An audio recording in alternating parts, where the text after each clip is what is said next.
office hours for practical learning analytics.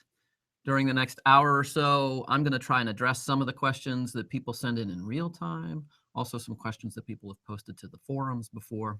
Totally informal, just like real office hours would be. Before we get started, though, I want to tell you a little bit about something we did here at Michigan yesterday. So we were on our fall break, which is a little 2-day study break that students have in between the beginning of the semester and the Thanksgiving break. And we took advantage of this opportunity to run here in the Digital Education Innovation Lab our first hackathon. And we thought it would be fun to connect that hackathon, a student-run hackathon, to this practical learning analytics course. So what we did was we brought in a dozen students who volunteered to come here and spend 6 or 8 hours working on things. We gave them the same data and code that we've given all of you this week, the same materials that we provided to this course. And we asked them to think about how they could put that material to work. Because there's a lot of different possibilities, we tried to narrow it down a little bit for them, and we said, let's look at a pretty simple thing. Let's just look at the ways in which you might use this data to predict a student's grade in a class. And then let's spend a bunch of time thinking about how you might use those grade predictions if you were a student. What kinds of things would you want to see? How would you like to see it? In what cases would you find it valuable for your own decision making, for example, to think about how you would put a grade prediction to use in your thinking about whether to take a class or how to respond to the way you did in a class and so on. So it was really fun. We had a dozen people here from a whole bunch of different areas. They were master's students from our School of Information, undergraduates from mathematics and computer science and electrical engineering. It's a really good opportunity for us to work with some of our students on these kinds of questions. Probably the most positive thing that came out from my perspective was the opportunity to try an event like that and to see that when students are put into this on their own, given this kind of data and information, and asked to think about what they would want to know or what they would want to see, what we found is that a lot of what they wanted to know or wanted to see or would have used was very similar to the things that we'd already been raising. So it was reassuring to know that we weren't completely off base with them. Now, as a part of what they did, we gathered up the material that they came up with and actually filmed them talking about it. And we're going to try and put that stuff together and make it available to all of you in the course so you can see something about what students here at Michigan did when we gave them the data and the code and asked them to think about it. There was a nice article about the hackathon published in the Michigan Daily, the student newspaper, here on the Michigan campus this morning, and I'll make sure we get a link to that article into the course pages.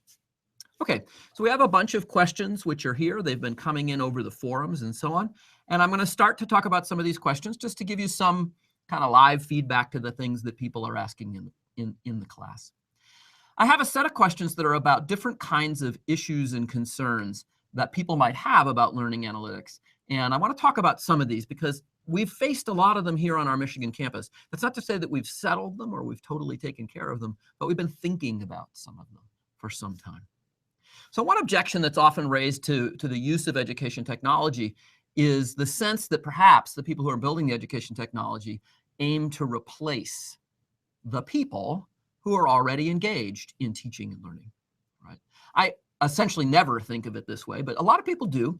So there's a question here that asks, who needs expensive high-touch advising programs if analytics can automate them? So I think the way that question is phrased, it provides part of the answer. There is no evidence of any kind that analytics can automate what happens in high-touch student advising programs. That said, there is lots of interesting opportunity space in using analytics to provide input to things like high-touch student advising programs. For example, here at Michigan, we've built a tool called ART 2.0, and we'll be talking more about this as we go through the class. It's a window into the kind of data that we're providing here in this class that can be used by anyone on campus to find out more about courses and what happens in those courses. So imagine yourself as an academic advisor responsible for giving advice to students about the thousands of classes that we have every term here at the University of Michigan. There's no way that your personal experience will really know about all those different classes. So you'll have to kind of write a narrative about what those classes are like, about who takes them, make guesses really about how they would go for different kinds of students. Once we create a tool that provides a window into the actual data about those courses, we can give that tool to the academic advisor. So now when the advisor sits down with the student to discuss a class, instead of being forced to rely on relatively vague impressions in many cases of what courses are like or what they might do in them, they'll be able to go with the student into this tool and actually look at the data. Then the high-touch student advising program is there to really help talk through what that data might mean for a student, so that the advisor is not only giving advice and helping to shape the decisions that students are making, but they're doing it in a way which is really much more deeply informed than it is right now. I can give you a simple example that you'll be hearing about a little bit next week. We have placement systems here on our campus that students take placement tests as they begin the semester when they first arrive on campus, and those placement tests provide them with an opportunity to get some input into what courses they should take during their first semester. A good example is our chemistry placement test. This chemistry placement test either tells students that they should begin in general chemistry being a physical chemistry course that a lot of students might take as their first chemistry course on campus, or should they skip over that general chemistry course and go right to organic chemistry? All right. So a lot of students at Michigan come here well prepared enough to go straight to organic chemistry, and the placement test is a part of deciding whether they should or they shouldn't. Now, in the system we have right now, our advisors only know what the placement test results say. And so their usual advice is just to echo what the placement test results say. They have no real information about how effective that placement system is or how much uncertainty there might be in the advice that it gives. So now that we've done a careful analysis of the relationship between those placement test scores and outcomes for students in the first and second semester chemistry classes, we're able to provide that information to advisors so that advisors can use it in shaping the advice that they give to students. They can develop real expertise in understanding the mix of student outcomes that occur in different cases. So for example, when we have a student who's really excited about chemistry, even if their placement test score indicates that perhaps they should start in general chemistry, they might actually benefit from skipping over that class and starting in organic chemistry, moving along at a faster pace, getting into material they've never seen before more quickly. So this is an example of a way in which, the kinds of ways in which I think analytics and analytical tools actually support the use of high-touch student advising programs. Okay, so another similar kind of question is, why would you spend money on teaching assistants if you can come up with an algorithm that will intelligently personalize each student's education through analytics? I think this is an area of great promise, the idea that analytics can help us not only know where each student is as they progress through a class, but also actually be able to interact with that to move students along in different places and at different paces using analytics. So why spend money on teaching assistants if you can build an algorithm like that?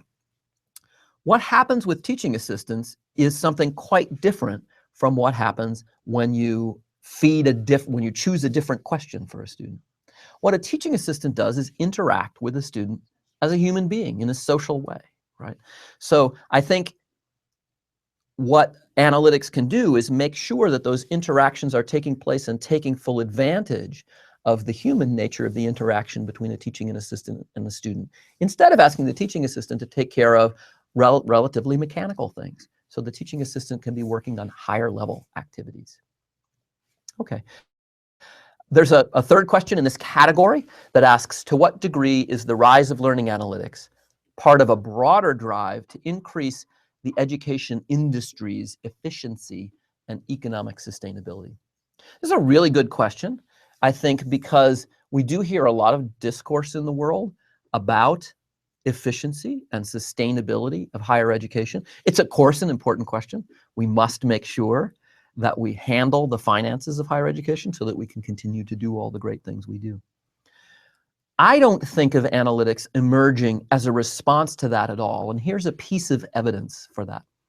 This analytics world which has emerged at just the moment when it became possible for it to emerge.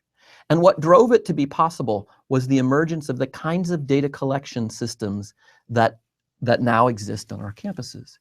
Analytics began to be used by people to support education as soon as it was possible to do it. And the people that I see who started doing it, they didn't come from a place where their first question was, how are we going to save money? How are we going to do this more cheaply? Oh, perhaps we could use analytics for that. That's not the pathway that I've seen anyone working in analytics follow.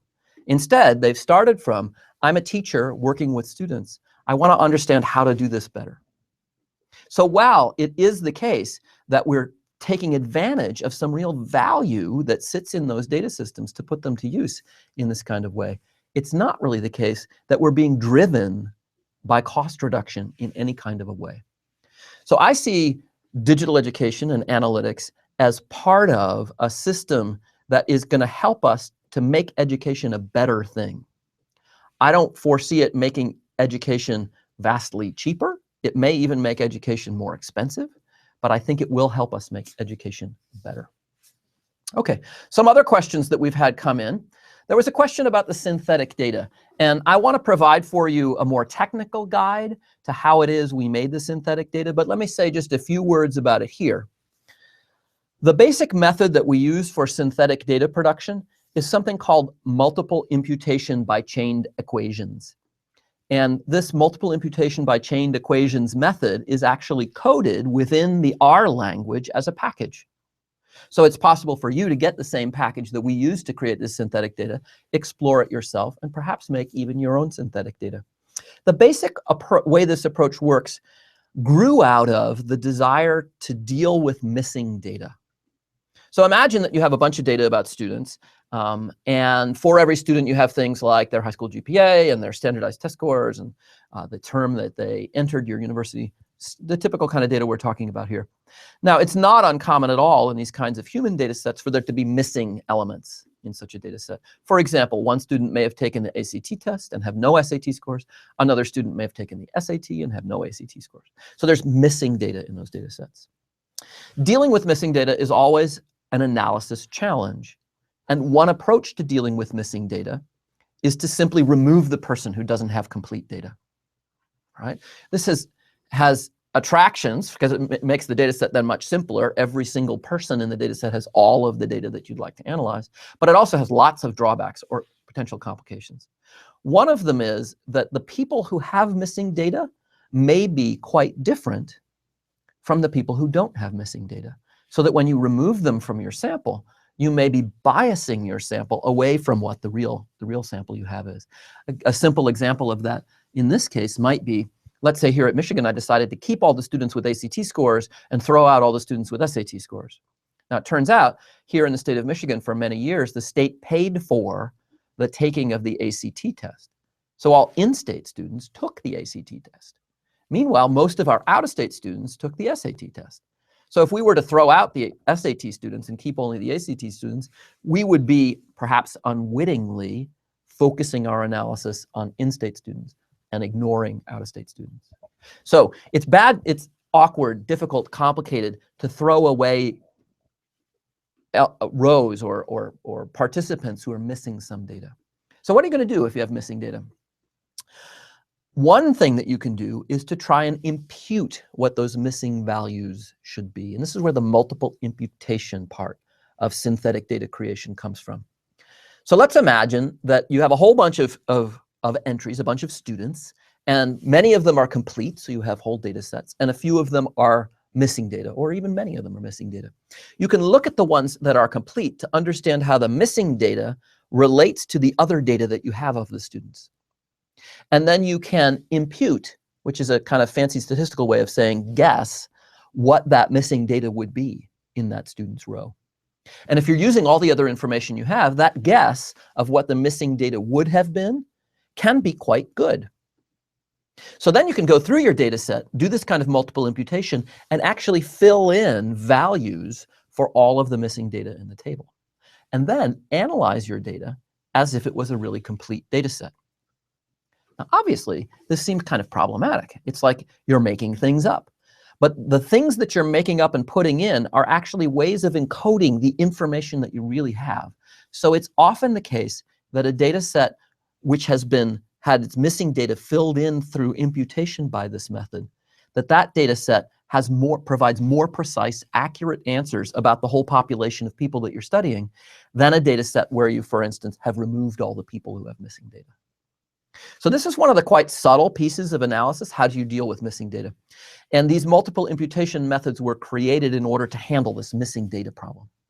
But then people realized that you could actually take this approach and use it to make fake data. Here's how this works. Imagine we started with our real student data from here at Michigan. We have this big pile of students with all their records. We could then start out by making a copy of that data. So we have a second set of data, and then take one of the columns in the copied data and remove it. Just erase it. The rest of the records in those copied students are still there, and they can be used to impute values that you would fill into that column that you just deleted. So you make up some values to fill that column. Then you go to the next column and remove that and make up some values to fill that column, right? And you end up going all the way through the data, making up new values for all of the data, where the method of making up the new values is to study the relationships among all the parameters in your real data and use those relationships to produce the results that are now fake, made up in the imputed data, okay? These imputation methods can be quite accurate, at least in the core of the distribution of any parameter that you have.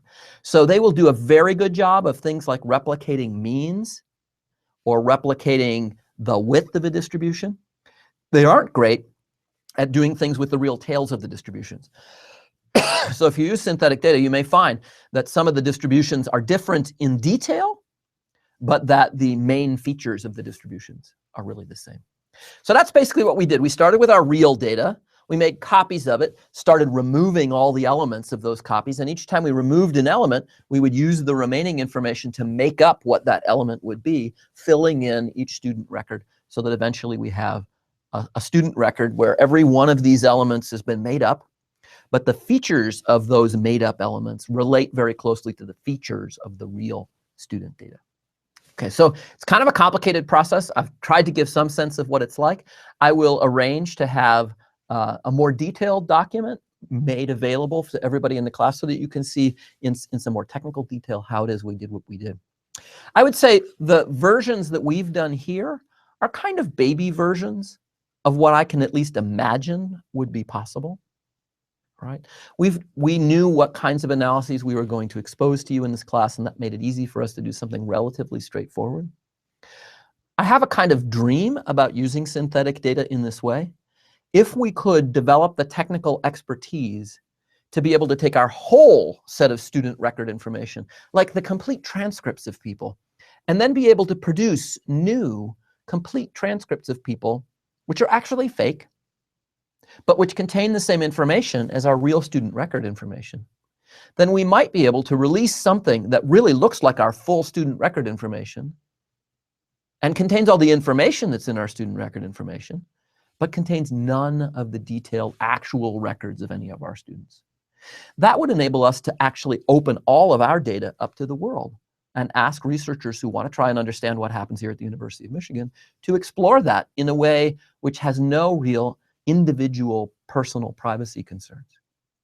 You can even imagine a world in which a tool like that exists for all universities, and that as a way of expressing what it is we do on our campuses, we all release versions of data of synthetic data of this kind, so that the world would be able to come in and say, what is it that really happens here at the University of Michigan? What happens at Purdue University? What happens at Yale? Right? They'd be able to look and see for themselves something about what's really going on. Perhaps that's a fantasy, but a lot of things have changed in the world in the last 20 years, and I find it intriguing to think about how we might see a change like that occur in the future. Certainly something worth thinking about here. Okay. An interesting question was brought in about a kind of meta-analysis. So one of the students in the class has asked, is there any way that we could use the kinds of techniques and tools that you're using in the course right now to analyze the records from this course, from the Coursera class that we're taking? I think that's a great question, and it's one that we're going to raise here in our group and see what we can do about it. I will tell you a kind of funny story about it.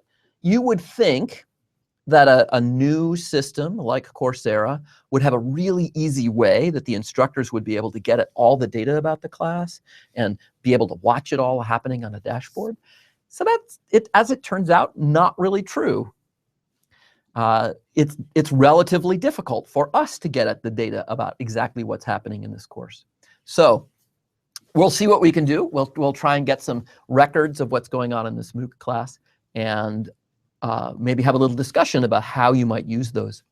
One of the things that I have found true is that a lot of people who are thinking about analytics in education look toward the MOOC space and get really excited about doing data analysis in the MOOC space. And there are two reasons, I think. One is that in a MOOC, kind of all the interactions are digitally mediated.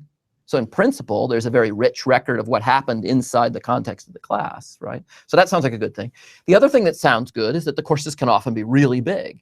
Here at the University of Michigan, we have a number of courses that have more than 150,000 students registered in them. Quite remarkable. So that also seems great, right? Big data sets, all digitally mediated. The drawback of doing analysis inside a MOOC, well, there are several drawbacks. One is that the level of participation of people is wildly different, and appropriately so.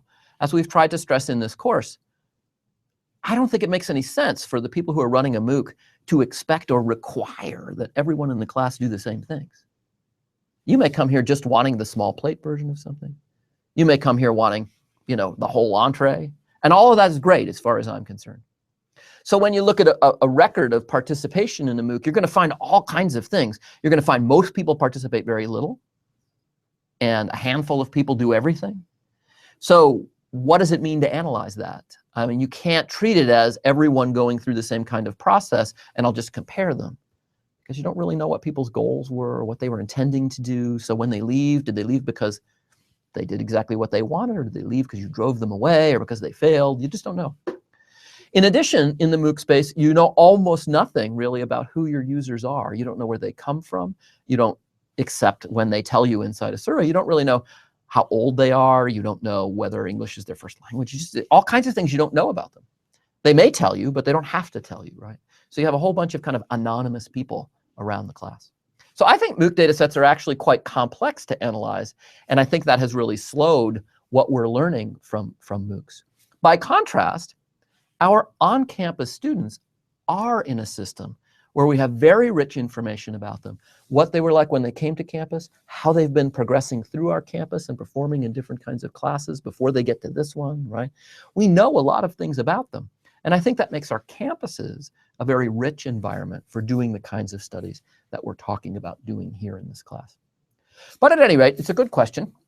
Is there some way that we could get our hands on the data for this MOOC and expose it? So I'm going to look into it and we'll see what we can do. Okay, the next set of questions are about some issues that have to do with how you might help to shape the interpretation of things that might come out of analytics. So this question asks some things like this. It says, let's say I'm a freshman student who didn't do as well as I hoped in the first physics course. I got a C. But I really love physics, and I want to continue. And the questioner asks, what types of data analysis would encourage me, or perhaps discourage me? And which of these would be useful? Or what other kinds of information might encourage or discourage me? This is a great example, because it happens all the time, for one thing.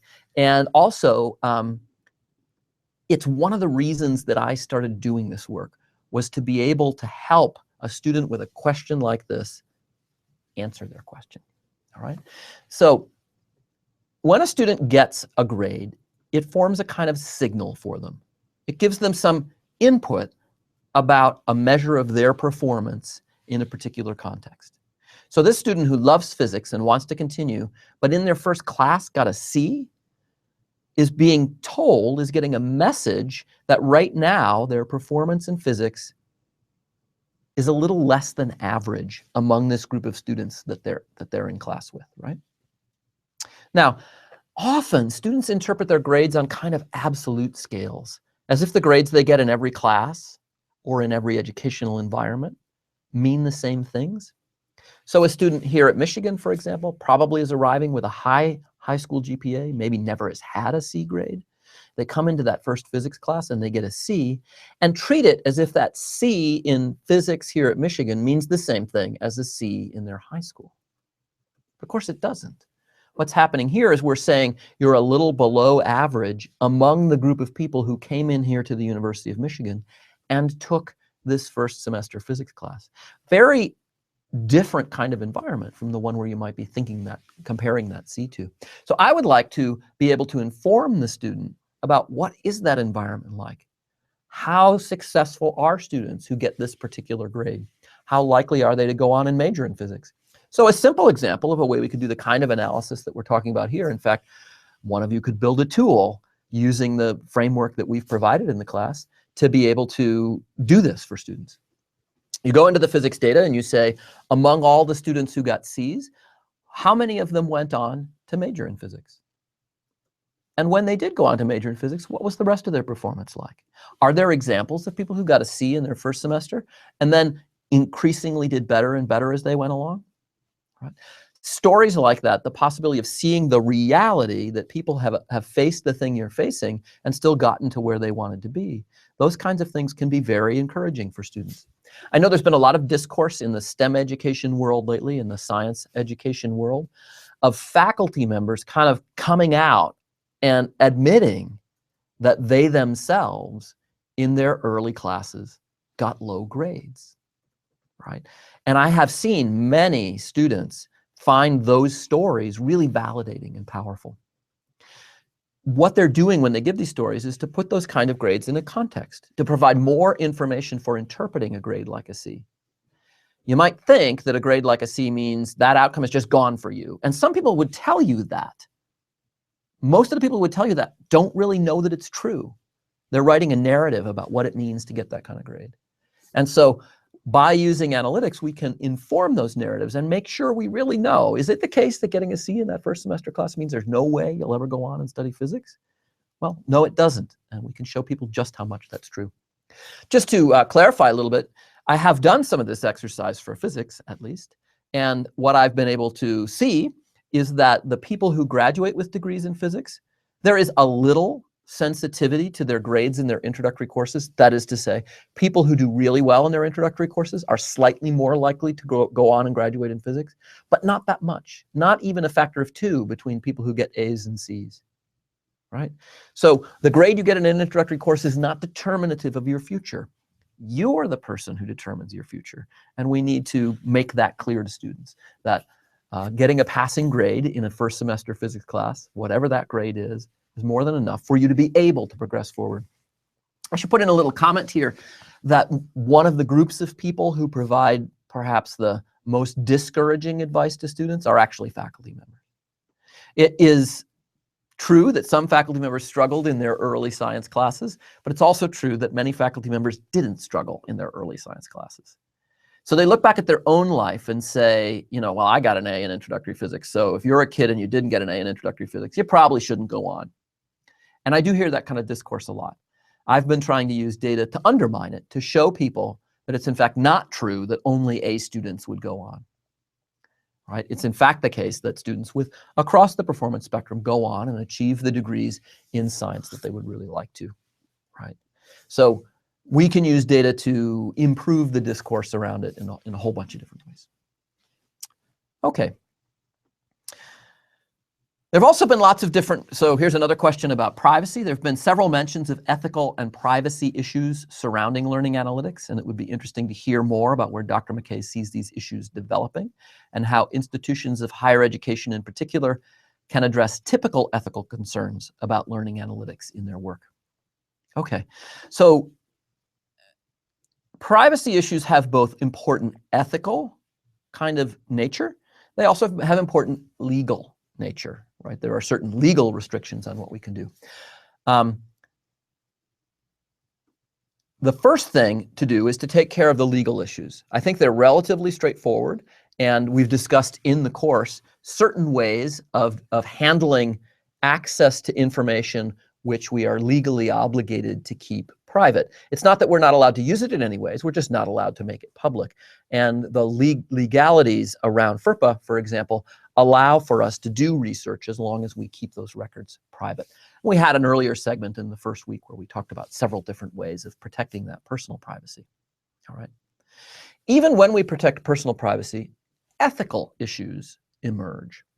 And a good example of that ethical issue is the one we just discussed. So we talked about how should you use data to work with a student in a way which will encourage them rather than discouraging them when you decide that's the right thing to do. How can you use data in ways that are benevolent?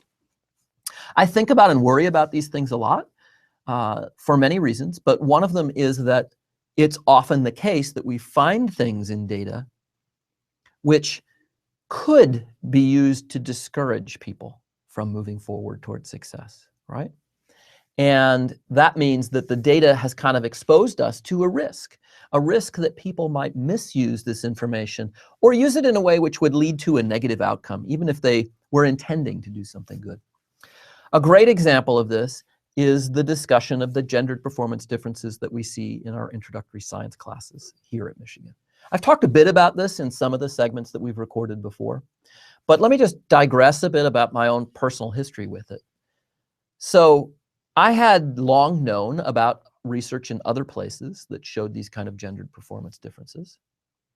And even from my own kind of personal experience with classes, just vague sense of who was getting what kind of grades and how were different people feeling about their performance, I had a sense that we had gender performance differences going on in our introductory physics courses. But it wasn't until I really went and measured them, and I was really able to see in a detailed and robust way what was happening in our physics classes that I was really forced to face this issue, to really deal with it myself. And as soon as we made the measurements, several kind of ethical imperatives came forward. The first was that I felt like I really have to do something about this personally. So an ethical imperative imposed on me that the knowledge that I had forces me to need to act, to try and understand what's going on that's creating these gender performance differences, and then to try to act to eliminate them, because I think they're a clear sign of a failure of our system to provide everyone the opportunity to perform equally well. So there was an ethical imperative on me to begin acting on it. There was another ethical dilemma that I faced, which revolves around who to talk to about this and how to talk about it. I think in the past, many of us had a suspicion there was something there. We didn't ever look. We didn't ever talk about it. And so it stayed that way, right? So this imperative to begin talking about it, to raise the issue, to explore the issue, to make sure other people were not ignoring it, was clearly there. I clearly had an obligation to act on this. So I began talking first to other faculty members about it, and to people who provide student support, and to people who do research about the potential ways this might come about. It's in the course of that work that I came to understand what I know now about things like stereotype threat, and I began to think that perhaps these gendered performance differences were being produced by stereotype threat. Okay, that led me to ask, if that idea is correct, then when people are placed in similar stereotype threat circumstances, they ought to have similar outcomes. It led us then to explore all these other classes where we've since found there are also gendered performance differences. So it helped to inform our understanding of it in a way which places us in a much better position to act. Now, the other group of people that I could speak to about this were students. And I was very concerned and hesitant about speaking to students about this in the beginning especially. And then I read a bunch of literature that showed that one of the best ways of providing support for students who are in a circumstance which might disadvantage them is to actually talk about it. So one of the things that leads to women remaining in STEM disciplines in the face of some of the challenges that they face is being aware that those challenges are not just personal things, but are part of the system that still exists around education. So when I read those papers that show that you actually can improve the retention of women by talking about the challenges that they face, making it clear to them they don't face these challenges alone. It's not a personal thing that's going on. It's something systematic. When I read those papers, it convinced me to try speaking to students about this. So for the last several years, I have been going to our Women in Science and Engineering residential program and giving an hour-and-a-half long talk about what we've been learning about these performance issues in introductory STEM courses. And the first time I went in and did it, I was really nervous because I wasn't sure what response the students would have. And I really didn't want to do any harm. But I believed the literature that I'd read that this might be a good thing to do. So I went in and I talked to these students, 150 young women, all of whom are in this situation of loving science and really wanting to go on in it, all of whom are also in their second semester of their freshman year. So they've been through a whole semester of big introductory science courses. And some of them have faced the kinds of challenges that we see in our data. So the response of the students, first of all, was riveted. They knew we were talking about them and their circumstances and what they had been experiencing and feeling. So their engagement with this presentation and with me and with one another during the course of this was really vibrant in a way that, that was encouraging for me. They were really engaged with the topic. As the talk went on and they were asking questions, they acknowledged the sense that they knew this was going on. They had a feeling that something was happening, that they were swimming upstream a little bit in these classes, that it was more difficult for them somehow than they thought it should be. But some of them ascribed this to themselves rather than to a collective experience. Living in the Women in Science and Engineering program had helped them in some ways because they had seen firsthand that it was actually happening to some other people too. So seeing this data for a large group of people who were in that group was reassuring. It gave them a chance to see that what was going on was something larger in the environment and not just them. Okay? At the same time, I'm pretty sure that there were some people in the room who saw the report that I made, recognized this pattern of difficulty, this pattern of increased challenge that they faced, and decided they're through with this. They're not going to swim upstream for the rest of their life. So they are going to shift to something else.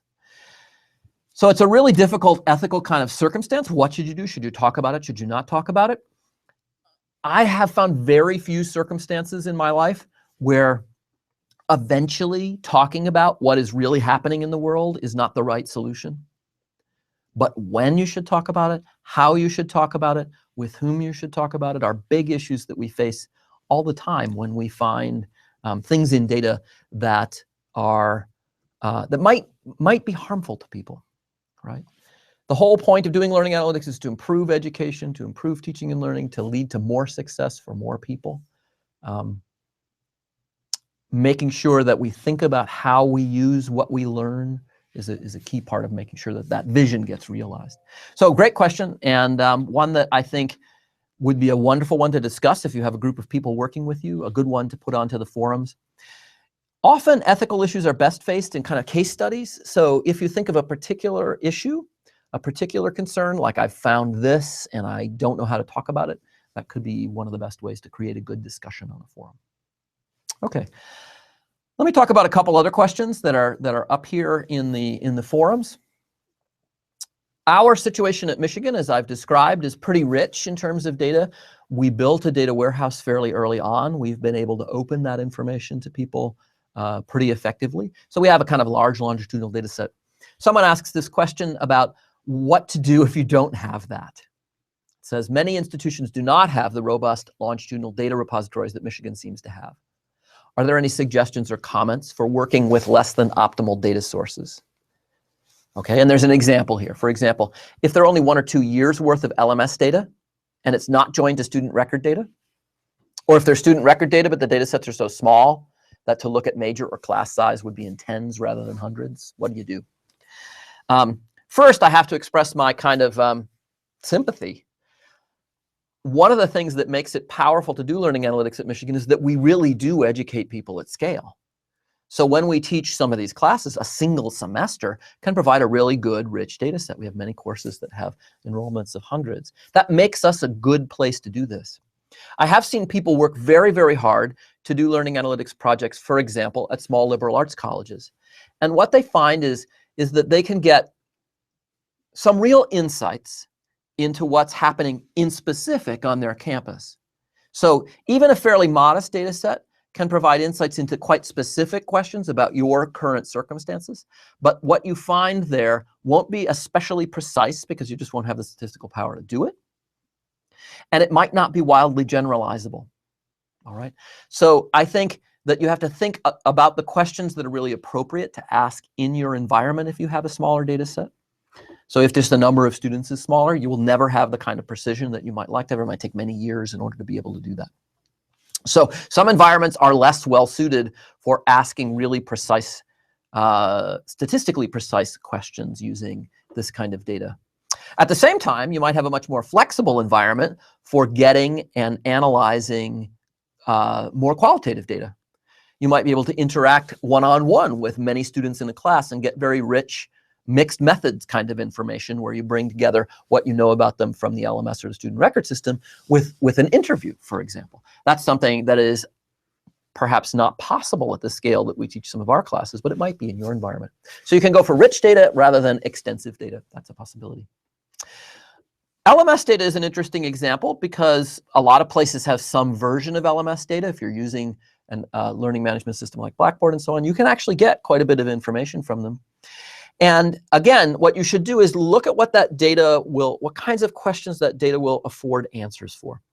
So for example, one of the first questions we asked with LMS data here at Michigan was asked long before we merged it with any student record data. And it was really about, what is the learning management system doing for us? How are faculty members actually using it? And so by examining the LMS data, we were able to look at every class that was happening on campus and say what features of the LMS are really being used. And how do those features seem to really play out in the classes? And what we learned, as is often the case with analytics, wasn't an immense surprise, but we were able to really put a box around it. The first thing we learned is that almost everyone was using the learning management system just as a place to exchange files. They were uploading files into the resources section, students were downloading them, and most of the class was happening outside the learning management system environment. Now this is 8 or 10 years ago when we did this initial study, so things have become much richer in learning management systems since then. But it's an example of the way using just LMS data was possible for us to analyze and learn something that we hadn't learned before. So thinking about right-sizing the data set and what you can really do with your data set is an important early question. You shouldn't get to the end of an analysis and realize, wow, I just can't tell anything because there's not enough information here. So thinking about the way the data set relates to the questions early on is a good kind of thing to do. Again, specific examples might be really nice to discuss in the forums. So if you feel you're in this particular case, why not share in the forum some of the information about the circumstance? What is the LMS data you have? For how long do you have it? How many students do you have? And perhaps the rest of us can then kibitz, and give you some ideas about questions you might be able to ask and answer using that data set. Better to talk about all of your data sets than to talk just about the one we've provided. After all, the one we've provided is basically made up as well. So, okay. One more question here from the forums. There's a question about learning analytics being often presented as an undergraduate education issue. And could I speak about the way in which analytics can be utilized on K-12 education leading up to undergrad, or from undergraduate to graduate education, or I might add all the way forward for lifelong learners? All right. This is a great question, and one which is evolving kind of quickly. Right now, the integration between K-12 education and an undergraduate degree takes place mostly through an application form, right? So students develop a whole rich profile as they go through K-12 education, one that is becoming increasingly rich as that form of education is also becoming more digitally mediated. They take many standardized tests as they go along. They produce a lot of work as they go along. Teachers evaluate them in all different kinds of ways. And then they get to the end of that record and they create a kind of snapshot, a summary of it, which becomes their application to college. But we don't then see anything else about what happened to them before. And all we know is what crosses that threshold in the form of an application. Something similar happens when students move on to graduate education. Now, there are many perspectives in which it might be nice, in fact, clearly would be nice, to be able to integrate these things together. We would like, perhaps at a university like Michigan, to be able to see students coming before they apply or make an application, right? In many ways, we would love to be able to reach out to students when they're in 7th grade, or 8th grade, or 9th grade and say, here are some things we think you could do to put yourself on a pathway that'll get you to a place like Michigan.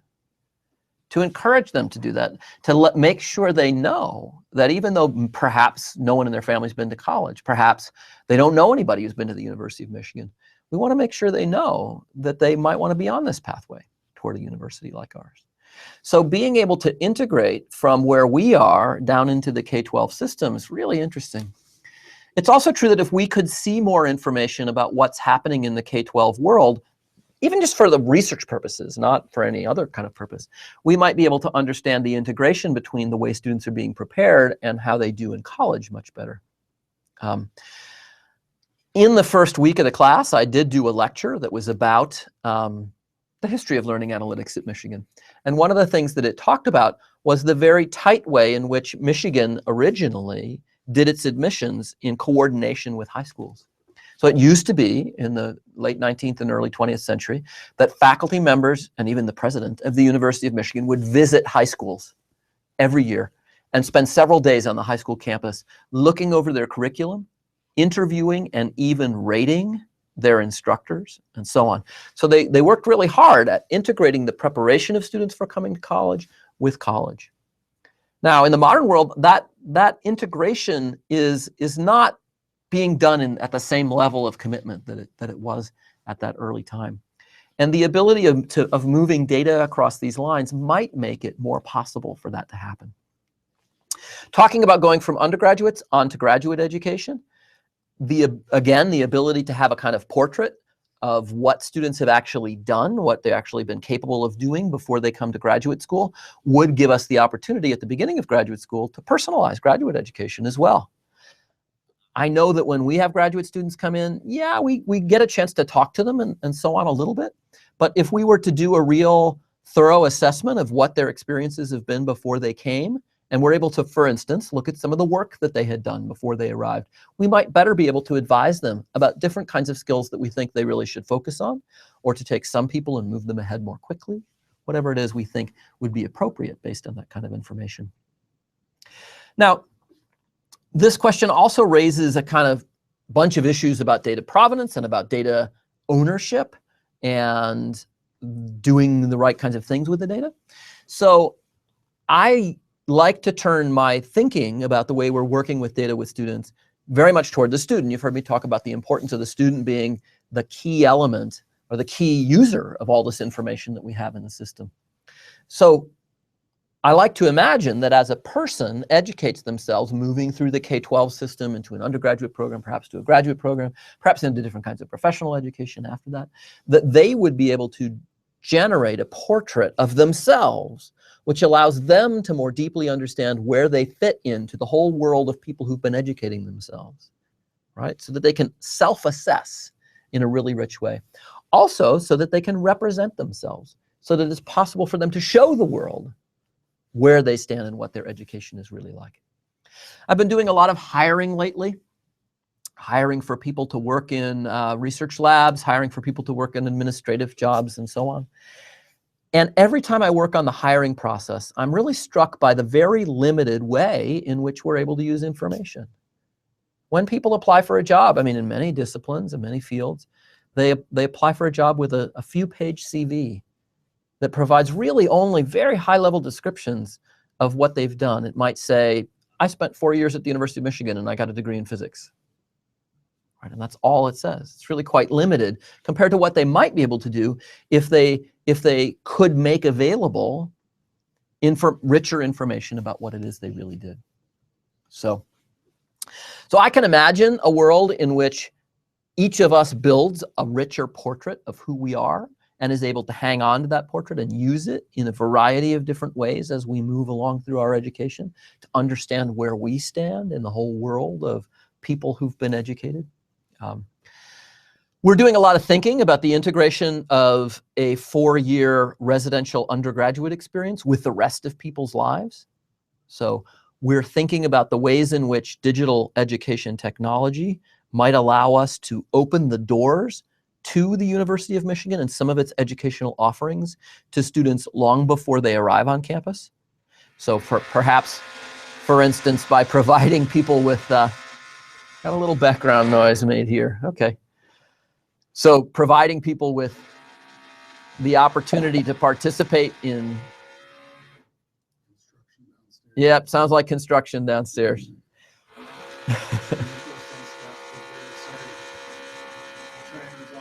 Okay, we're trying to resolve this. We got some drilling going on in our building. We'll see if it keeps up. We're thinking about,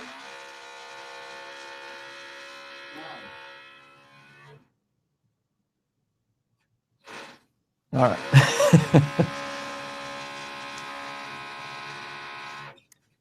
We're thinking about ways that we might be able to open the doors to some of our classes to students before they come here, so that they could get a sense of what a college class is really like. And they might participate in those classes in a very low stakes kind of way, without getting any college credit or anything like that. They'd be able to see what goes on here.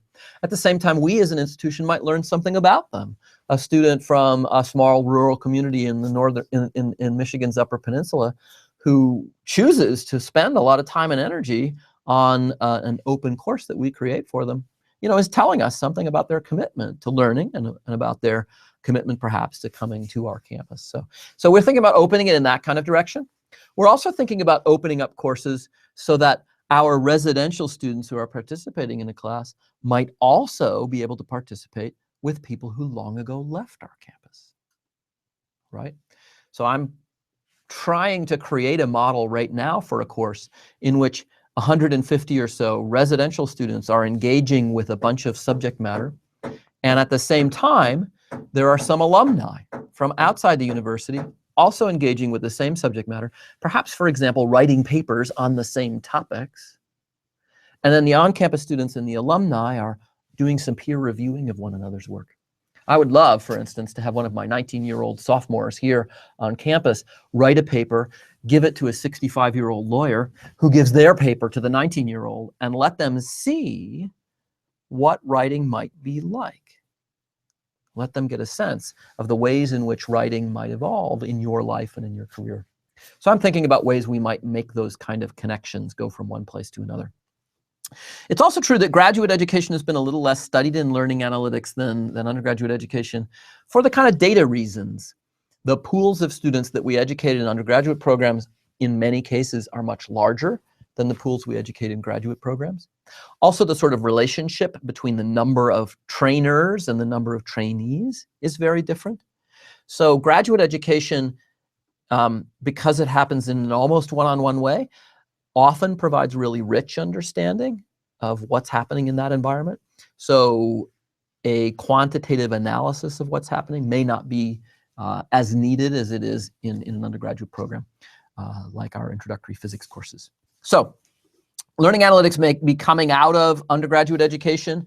It's certainly happening quite a bit in the K-12 space. I would say I'm somewhat nervous about a lot of the stuff that's happening in the K-12 space, because analytics and the enthusiasm about it has driven an awful lot of commercial excitement around serving the K-12 space. And I'm not fully convinced that the people who are involved in trying to quickly sell solutions to the K-12 environment are doing the thorough work that I would wish them to do before those things get used. So I'm watching that with a certain amount of nervousness.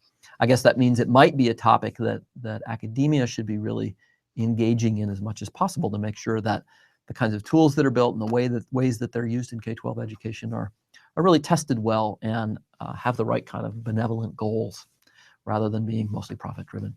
Profit can be a fine thing. We have a lot of great companies that make profits and do great things in the world, but it can also be problematic, particularly in the kind of gold rush periods of new fields. Okay, so that's a set of questions that people have been raising in the forums. Let me just make a couple of comments to finish up about where I think the class is going. I'm really excited to have been able this week to open up the data and the code to all of you. I hope that you're all weighing in, downloading all this, getting started on using it. I'll be really interested to see some of the things that you discover as you go through this. You've seen us look at a few different kinds of questions. If you ask and answer some question in this data that we haven't asked and answered, do please share that information on the forums as promptly as you feel you can, and we'll all work to kind of replicate the things that you seem to have found. We're going to be feeding in some more of those ourselves as we do some new analyses. One of my graduate students, Galina Grom, who's been doing a lot of work to help support this, has been doing some really neat things with networks, looking at networks of co-enrollments of students as a way of characterizing their interactions and relationship as they move through our campus. And so we'll be sharing some of that information and maybe making some new tools available to you. I hope that if any of you write a new tool and it seems useful, that you'll think about a way to share that code with everyone else in the class so that they can also try it out, maybe extend it and so on. So that's the kind of stuff that we expect to be happening over the next 4 weeks. I also put out as an announcement at the beginning of this week some kind of a plan for where things are headed. Next week, we'll have a set of new videos that talk about specific analyses that we've done on our data here at Michigan, aimed at serving different purposes. So one of them is the chemistry placement analysis that I described a little bit earlier in this office hour. Another one is an analysis of program impact, where we tried to understand whether our health science scholars program, that is a living learning community, whether it actually has an impact on the students who participate in it. We know it has a positive kind of valence with the students. The students all really like it and report that it's helpful to them. But to see how it really changes the student experience in terms of outcomes is something that we only just did recently. So Chris Brooks will talk about that in a little segment he's recorded. We've talked a bit in this class, but haven't really done much with it yet, about the ways in which you could use things like LMS usage data or the data from an online homework system to enrich what goes on in the class.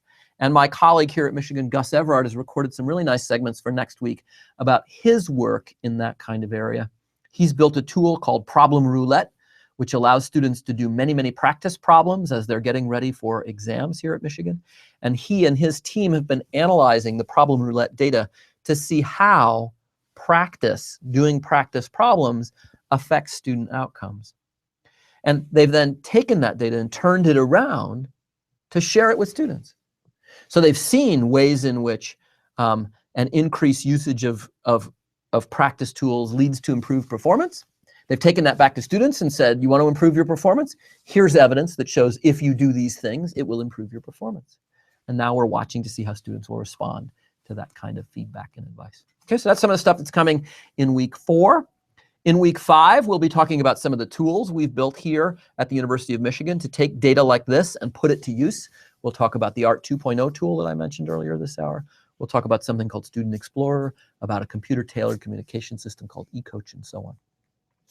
In week 6, I want to talk about projects that aim at sharing data across multiple institutions. So we'll be talking about a project we've been doing in the CIC, which is the Big Ten set of universities, to make comparative analyses across our campuses. And then in week 7, we'll be coming out of our 4-week work period. We'll begin to wrap up the class. We'll begin to look over all the things you've done during this 4-week period, bring some of those together to advertise them, to show them off, and we'll finish up in week 8. Okay, so this has been our first live office hours. You see kind of how it might work. You can send in questions, and I'll be able to provide some responses to those questions. Thank you all very much for tuning in live, or if you're going to watch this at a later date. I hope it's useful to you. Thank you very much.